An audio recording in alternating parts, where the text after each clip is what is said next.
मोल करो तलवार का, पड़ी रहन दो म्यान।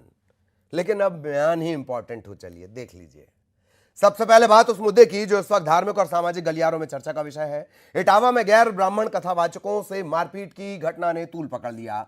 एक तरफ सियासत में घमासान मचा है, दूसरी तरफ शंकराचार्य अविमुक्तेश्वरानंद सरस्वती के बयान ने विवाद को हवा दे दी। अविमुक्तेश्वरानंद के मुताबिक कथा कहने का अधिकार सिर्फ ब्राह्मणों को ही है।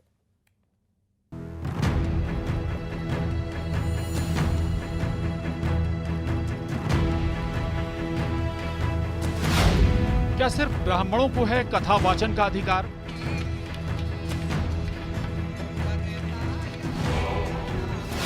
क्या कथा सुनाने के लिए ब्राह्मण ही हैं उपयुक्त? ऐसे व्यक्ति को आसन पर बैठाओ जिसके नीचे बैठने में और उससे सुनने में हमको हिचक न हो और वो विद्वान होना चाहिए।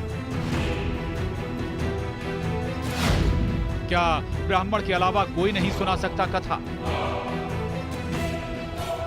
ये वो सवाल हैं जिन्होंने इस वक्त देश में बड़ी बहस छेड़ दी है।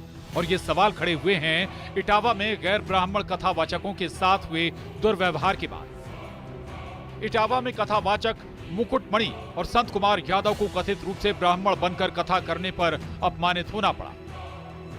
उनकी जाति पूछकर अमानवीय व्यवहार किया गया, साथ ही सिर मुंडवाया गया और मारपीट भी की गई। विवाद न सिर्फ सियासी गलियारों में रफ्तार पकड़ चुका है, बल्कि अब धर्म के अखाड़े में भी एंट्री हो चुकी है। ज्योतिष पीठ के शंकराचार्य अविमुक्तेश्वरानंद सरस्वती भी मुखर हैं। उनके मुताबिक सार्वजनिक रूप से कथा कहने का अधिकार सिर्फ ब्राह्मण को है और शास्त्रों के अनुसार सभी जातियों को कथा सुनाने के लिए ब्राह्मण ही उपयुक्त है। इटावा में हुई इस घटना को धोखाधड़ी का केस बताते हुए शंकराचार्य अविमुक्तेश्वरानंद सरस्वती ने कहा कि जाति छिपाकर कथा कहना गलत है। अगर कोई ब्राह्मणों के बीच जाकर ब्राह्मण बनकर कथा कहेगा तो ये सिर्फ और सिर्फ धोखा है और उस पर कड़ी कार्रवाई होनी चाहिए। कि क्यों पहचान छुपाने की क्या जरूरत है?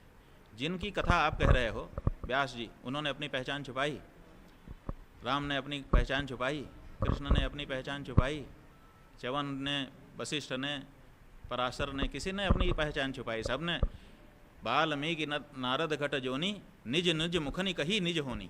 अपने होनी को कि हम घड़े से हो गए, अगस्त्य जी ने कहा कि हम घड़े से हो गए, पराशर जी ने कहा कि हम तो कुमारी कन्या से हो गए, सत्यवती नाम की जो थी, और इसी तरह से सब वाल्मीकि जी ने अलग अलग कहा। तो सबने अपनी अपनी जो होनी है, उद्भव है, उसको अपने मुख से कह दिया। छुपाने की क्या बात है? उनका कहाँ अनादर हुआ समाज में? ये जो अनादर हो रहा है, ये क्यों हो रहा है कि आप छुपा क्यों रहे हो? इटावा में कथावाचकों के साथ बदसलूकी पर निंदा हो ना हो, लेकिन इस बात का समर्थन जरूर हो रहा है कि कथा वाचन का अधिकार सिर्फ और सिर्फ ब्राह्मणों को ही है। राजनीति में और नौकरी में धर्म देख करके नौकरी दी जाती है, तो क्या कथावाचक ब्राह्मण नहीं हो सकते हैं? ब्राह्मण को ही कथा कहने का अधिकार है। धर्मोपदेश करने का अधिकार केवल ब्राह्मणों को है, क्योंकि सब धर्मों के लिए ब्राह्मण पूज्य है, सब विशेष जातियों के लिए ब्राह्मण पूज्य है।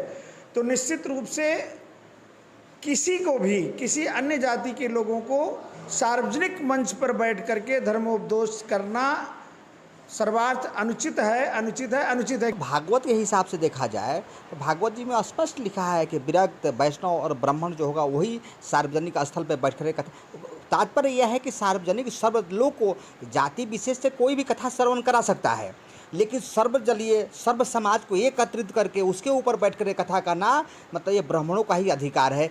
आपने पुराण पढ़े नहीं है ढंग से, वेदों का अध्ययन किया नहीं है, उपनिषदों को अध्ययन किया नहीं है, उनको आत्मसात नहीं किया है। ब्रह्मा इति जानति ब्रह्माणा, ब्रह्मा को आपने अनुभूत नहीं किया है। ब्रह्मा के प्रति स्तो गुणी चरित्र को लेकर के आपने समर्पण नहीं किया है, और आप किसी भी पवित्र धर्म ग्रंथ को अपने मुख से अभिव्यक्त करने लग जाते हैं, उचित नहीं है। इटावा में गैर ब्राह्मण कथावाचकों से अभद्रता और मारपीट के मामले में घमासान मचा हुआ है। एक तरफ सियासत में बवाल है तो दूसरी तरफ शास्त्रों का सवाल है, लेकिन इन दोनों के बीच जो समान है वो है जातिवाद का शोर। Bureau report, news 18।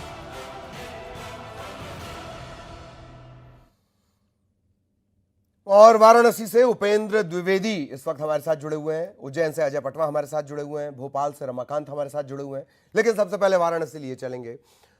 उपेंद्र, जाति न पूछो कथावाचक की, लेकिन वही पूछी जा रही है, उसे ही लेकर सारी बातचीत है, उसे ही लेकर सारा बवाल है और उसे ही लेकर बयान है। उपेंद्र, तरीके से इटावा की घटना हुई, उसके बाद अब ये पूरा मामला राजनीतिक तूल पकड़ रहा है। मेरे साथ बात करने के लिए वाराणसी के लोग हैं और ख़ास बात ये है कि यहाँ पर आप लवकुश यादव हैं, समाजवादी विचारधारा समर्थित हैं, आप श्रीपति त्रिपाठी हैं, ब्राह्मण हैं, और श्रीपति मिश्रा और भाजपा की विचारधारा से प्रेरित है। सबसे पहले आप ही पूछता हूँ, क्या सिर्फ ब्राह्मणों को ही, श्रीपति जी आप त्रिपाठी हैं, सिर्फ ब्राह्मणों को ही अधिकार है क्या? देखिए, जहाँ तक अधिकार की बात है तो सर्व समाज को जो सुनाने की बात आती है, जहाँ ऐसी बात आती है वहाँ ब्राह्मणों को आगे किया जाता है। कारण 3-4 है कि त्याग और तपस्या की जो बात होती है, जो भी त्यागी पुरुष होगा वो उस पैरामीटर में जाकर के सेट होगा। क्योंकि जब हम किसी को कथा कहने के लिए अपने बुलाएंगे तो उसका आचार व्यवहार सदाचार हर चीज़ देखा जाता है। तो आदमी जैसा होगा वैसी व्यवस्था करेगा। और कहीं ये नहीं लिखा है, आप मनुस्मृति को लोग बुरा मानते हैं, कहते हैं बाबा साहब ने जला दिया था। मनुस्मृति ये कहती है कि जन्मना जायते शूद्र, हर आदमी शूद्र पैदा होता है। जो भी जिस भी जाति में पैदा होगा उसके संस्कार होंगे। जन्म के बाद संस्कार होते हैं, विभिन्न संस्कार होते हैं। जब उस पर आप किसी विद्वान से चर्चा करेंगे तो आपको पता चलेगा। लेकिन एक बड़ा अच्छा चीज़ है, अखिलेश यादव को जहाँ जो चीज़ दिखेगी, जहाँ जो चीज़ सूट करेगी उसको वो पकड़ लेंगे, बाकी चीज़ों को मिटा देंगे। 2 चीज़ें हुई हैं कल जो हम लोग चैनल पे सोशल मीडिया पर देख रहे हैं कि एक उन लोगों के द्वारा गलत हुआ, लेकिन जो दूसरा पक्ष है जिन महिला के साथ छेड़छाड़ हुआ और जहां आइडेंटिटी छुपाने की बात आई कि जो मुकुटमणि अग्निहोत्री और कौन उनके साथ संतोष की, कौन बाबा तिवारी, जो ये थे, पहले दिन की तो कथा हुई। आपको लगता है वो दोषी है? एकदम दोषी हैं। बिल्कुल। लवकुश यादव, लवकुश जी, अखिलेश यादव राजनीति करना शुरू कर दिए हैं। आपको क्या लगता है कि सिर्फ कथा कहने का अधिकार, वो कह तो रहे हैं कि ब्राह्मणी है जो सबको कथा सुनाने का हकदार है, फिर आपने जाति वहां पे क्यों छुपाई? यादव जी ने जाति क्यों छुपाई, अपना पहचान क्यों छुपाई?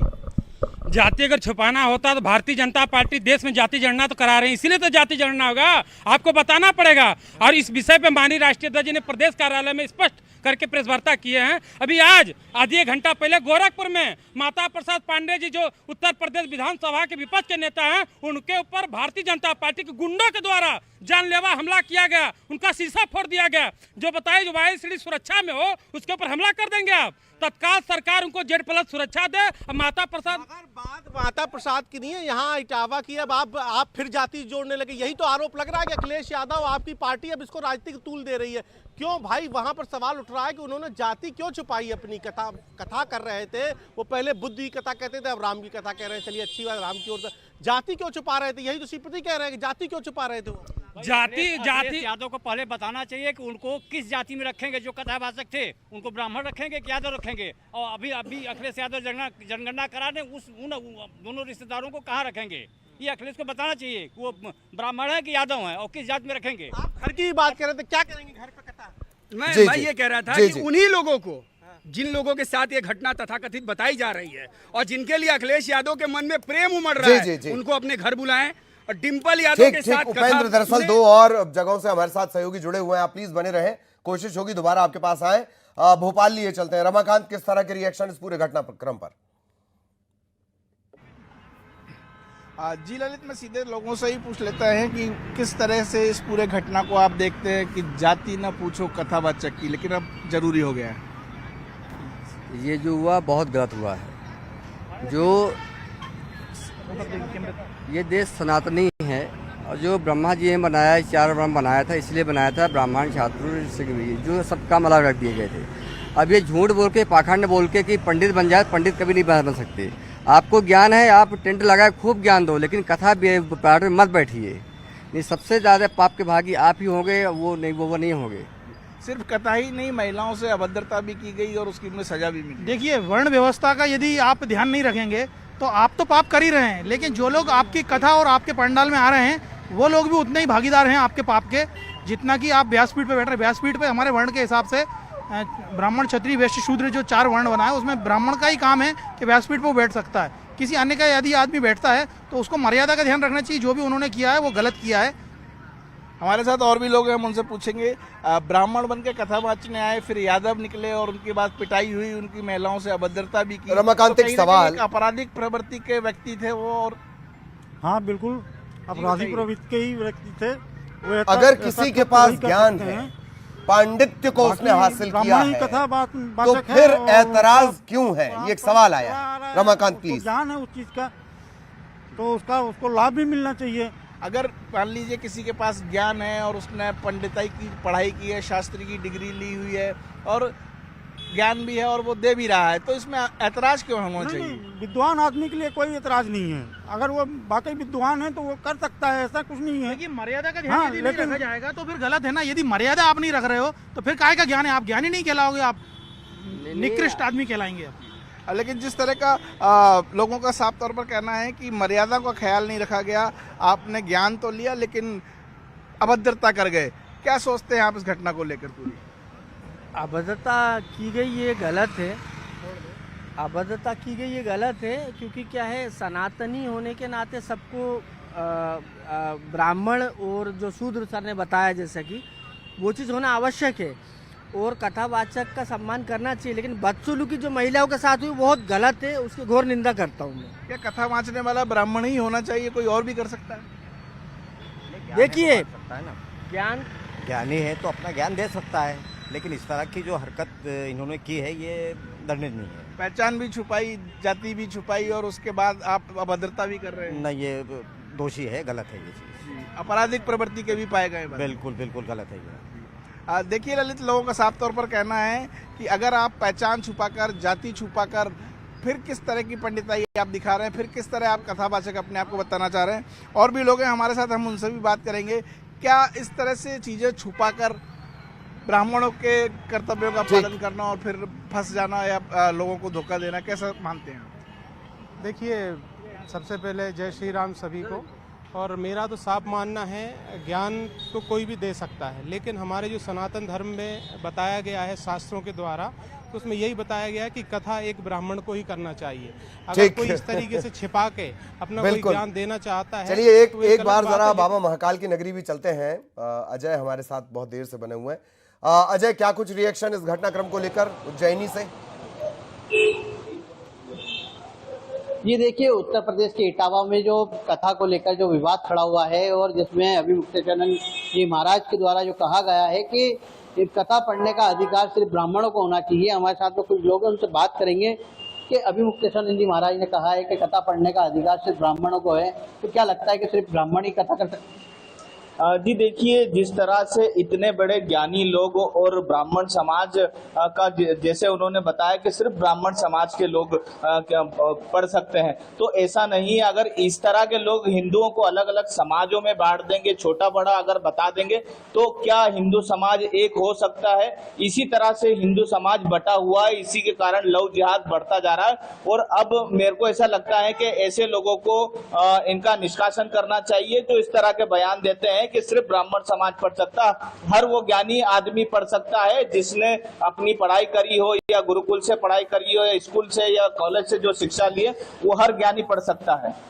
देखिए, हमारे साथ में आप बताइए, जिस तरीके से अभिमुक्तेश्वरानंद जी महाराज ने कहा है कि कथा जो है सिर्फ ब्राह्मण ही पढ़ सकते हैं, व्यास गद्दी पे बैठने का अधिकार सिर्फ उनको होता है, लेकिन क्या जरूरी है कि कथा ब्राह्मण समाज ही पढ़े? क्या जरूरी है कि जिनको ज्ञान हो वो ही पढ़ सकते हैं? नहीं, ऐसा नहीं है। जिसको भी ज्ञान है वो अपना ज्ञान बांट सकता है और सनातन को आगे बढ़ा सकता है। ये फालतू का विवाद है और हिंदू समाज को अलग करने का है। बिल्कुल इस तरीके से जो विवाद हुआ है वहाँ पर कथा के दौरान, जो विवाद की स्थिति बनी और इसके बाद जो विवाद खड़ा हुआ है कि कथा पढ़ने का अधिकार सिर्फ ब्राह्मणों को है, तो आप क्या कहते हैं? नहीं, ऐसा नहीं है। अभी हमारे साथी ने बताया है कि ये इसी का कारण है कि लय जहाज जो उत्पत्ति इसकी ज्यादा हो रही है, यही कारण है इसका। ठीक है, चलिए बहुत धन्यवाद आपका। और वक्त की थोड़ी कमी है, बहुत महत्वपूर्ण ये मसला था चूंकि